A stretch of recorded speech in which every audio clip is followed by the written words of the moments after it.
जय माता दी। आज मैं आपको देवशयनी एकादशी व्रत की कथा सुनाऊंगी जो आषाढ़ मास के शुक्ल पक्ष में आती है। तो आइए कथा को शुरू करते हैं। धर्मराज युधिष्ठिर बोले कि हे भगवान, आषाढ़ मास के शुक्ल पक्ष की एकादशी का क्या नाम है? उस दिन कौन से देवता की पूजा करनी चाहिए तथा उसकी विधि क्या है? सो विस्तार पूर्वक हमें कहिए। भगवान श्री कृष्ण बोले कि राजन, एक समय नारद जी ने ब्रह्मा से यही प्रश्न पूछा था।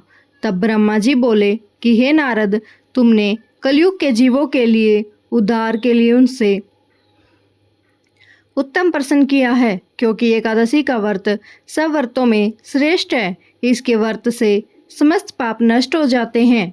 इस एकादशी का नाम पद्मा है। इसके व्रत करने से विष्णु भगवान प्रसन्न होते हैं। मैं एक पौराणिक कथा तुम्हें कहता हूँ, ध्यानपूर्वक उसे सुनो। सूर्यवंशी मानदाता नाम का एक राजा था। वह सत्यवादी, महान प्रतापी और चक्रवर्ती था। वह अपनी प्रजा का पुत्र की तरह पालन पोषण करता था। इसकी समस्त प्रजा धन धान्य से परिपूर्ण थी और सदैव सुखपूर्वक रहती थी। इसके राज्य में कभी भी अकाल नहीं पड़ता था। एक समय राजा के राज्य में अकाल पड़ गया और प्रजा अन्न की कमी से अत्यंत दुखी होने लगी। राज्य में यज्ञ होने बंद हो गए। एक दिन प्रजा राजा के पास जाकर प्रार्थना करने लगी, हे राजन, समस्त विश्व की सृष्टि का मुख्य कारण वर्षा है। इसी वर्षा के अभाव से राज्य में अकाल पड़ गया है और अकाल से प्रजा मर रही है। हे राजन, आप कोई ऐसा उपाय बतलाइए जिससे हम लोगों का दुख दूर हो। इस पर राजा मानदाता बोले कि आप लोग ठीक कह रहे हैं। वर्षा के न होने से आप लोग बहुत दुखी हैं। राजा के पापों के कारण ही प्रजा को दुख भोगना पड़ता है। मैं बहुत सोच विचार कर रहा हूँ, फिर भी मुझे अपना कोई दोष नहीं दिखाई दे रहा। आप लोगों के दुख को दूर करने के लिए मैं बहुत ही यत्न कर रहा हूँ। ऐसा कहकर राजा मानदाता भगवान की पूजा कर कुछ प्रमुख व्यक्तियों को साथ लेकर वन को चल दिए। वहाँ पर ऋषियों के आश्रम में घूमते घूमते अंत में ब्रह्मा के पुत्र अंगिरा ऋषि के आश्रम पर पहुँचा।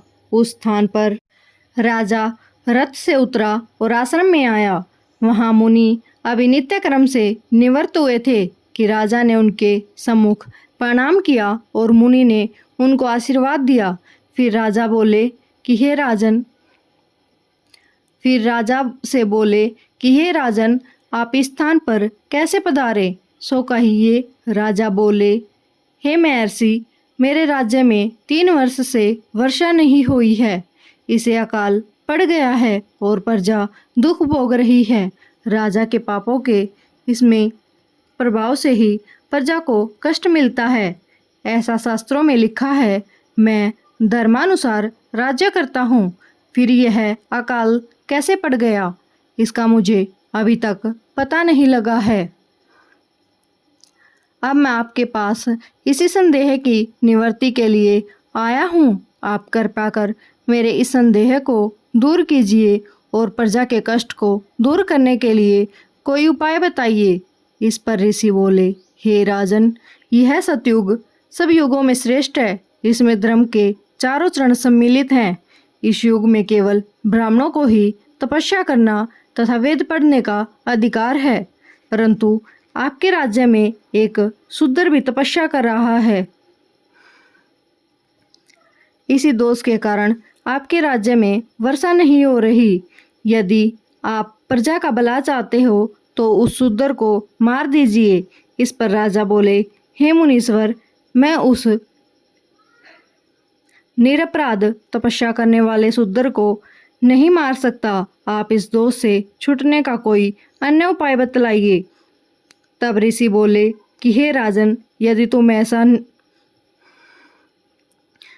तुम ऐसा ही चाहते हो तो आषाढ़ मास के शुक्ल पक्ष की पद्मा नाम की एकादशी का विधि पूर्वक व्रत करो। इस व्रत के प्रभाव से तुम्हारे राज्य में वर्षा होगी और प्रजा सुख भोगेगी, क्योंकि इस एकादशी का व्रत सिद्धियों को प्रदान करने वाला है और उपद्रव को शांत करने वाला है।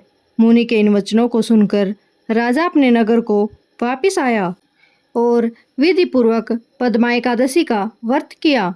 इस व्रत के प्रभाव से राज्य में वर्षा हुई और मनुष्यों को सुख पहुंचा। इस एकादशी को देवशयनी एकादशी भी कहते हैं। इस व्रत के करने से भगवान विष्णु प्रसन्न होते हैं। अतः मोक्ष की इच्छा रखने वाले मनुष्यों को एकादशी का व्रत करना चाहिए।